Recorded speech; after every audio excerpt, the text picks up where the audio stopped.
This is how to use the costing and pricing template.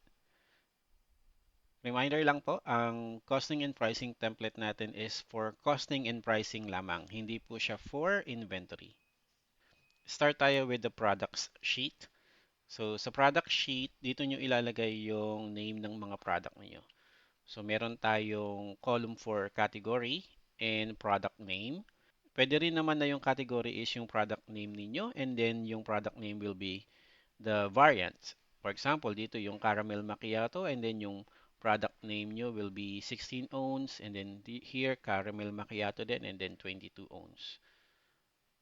Depende na po yan kung paano nyo gustong i-set up yung product name nyo. And then the miscellaneous, ito yung estimate nyo kung magkano yung cost ng anything na hindi kasama sa ingredients nyo or yung raw materials nyo. Example, yung electricity, yung bayad nyo sa employee and whatnot. So, on average, tingin nyo magkano yung cost ng lahat na yon combined per product. So, pwede nyo siyang flat, flat yung miscellaneous, or pwede nyo rin namang iba-iba yan. And then, yung ingredients, cost, and markup, automatic na i-compute na po yan. Ang i-fill out nyo lang dito is, ito nga yung category, product name, miscellaneous, and yung price. Ayan lang yung mga manual na i-input nyo. Ito, hindi nyo po yan gagalawin. Okay? And then, just a reminder, do not sort or filter this table kasi po, yung raw material natin ito, yung nasa taas, is based dito. And dito kasi sa raw material natin, kapag nag-input na tayo rito ng quantity or yung portion ng raw material, manual input po yung mga quantity or portion. So kapag sinort nyo ito, kapag sinort nyo itong category at saka yung product name, magbabago po yung nandito sa taas pero ito hindi yan magbabago. Hindi yan magbabago ng position. So that's why wag nyo pong isosort ito. If in case na kailangan nyo mag-delete ng product dito, left click lang and then delete table rows. Pero before nyo po siya i-delete, i-mark nyo po muna yung position niya rito. For example, this one, Midnight Mocha 22 ounce, right? So, ito, i-delete natin yan, lahat ng laman yan, hanggang sa pinakababa.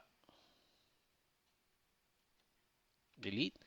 Tapos, yung katabi po niya na row, di pa pala na-delete lahat, sorry. So, ito, yung katabi niyang row, hanggang sa pinakababa din,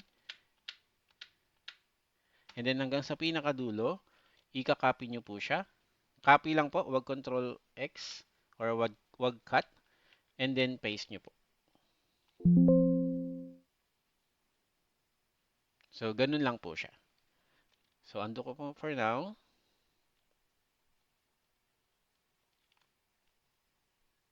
Now, dito naman tayo sa raw materials. So, sa raw materials, pwede nyo naman siyang isort.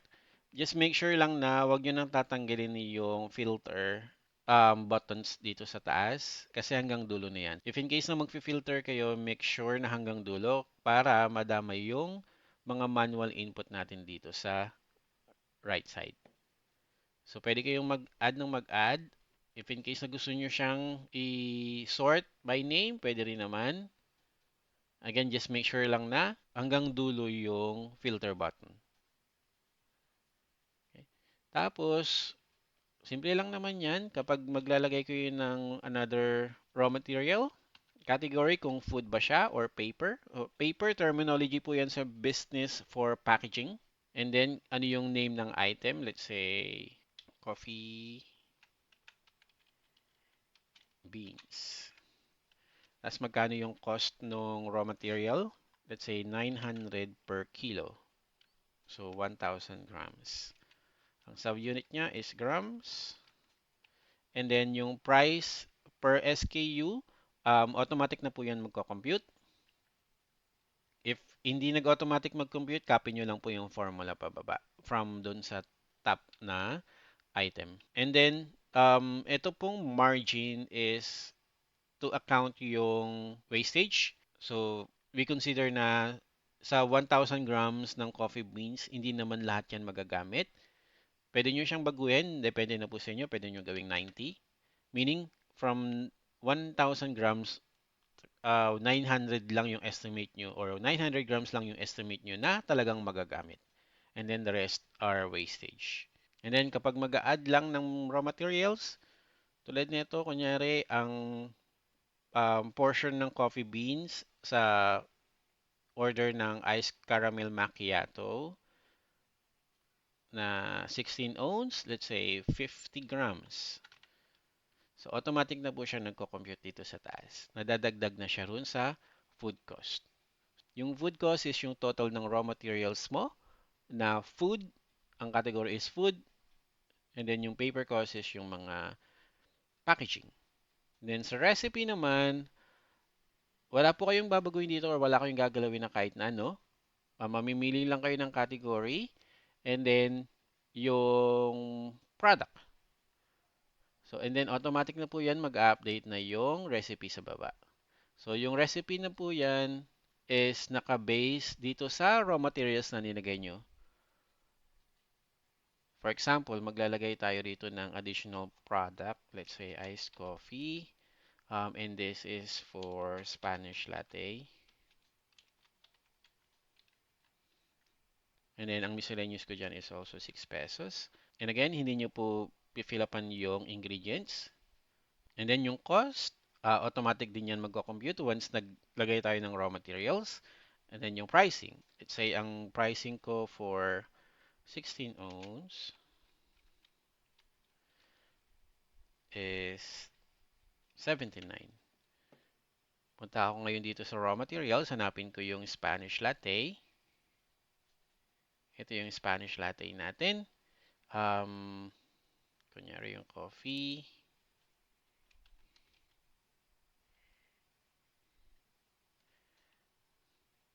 So, yung coffee beans. Coffee beans. Yung inad natin kanina.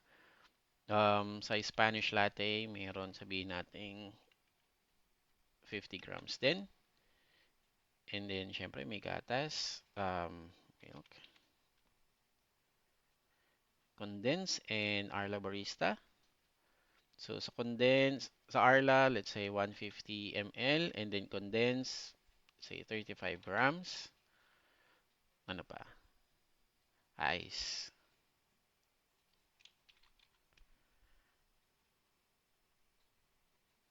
Ice, 500 grams. And then, syempre, yung mga packaging material natin. So, yung 16 ounce cup. Kami po, pinagsama-sama na namin yung cup with lid. Pero, depende na sa inyo yan. Kung gusto nyo paghiwalay o gusto nyo paghiwalayan, okay lang din naman. And then, say, yung carrier, yung packaging, o yung plastic.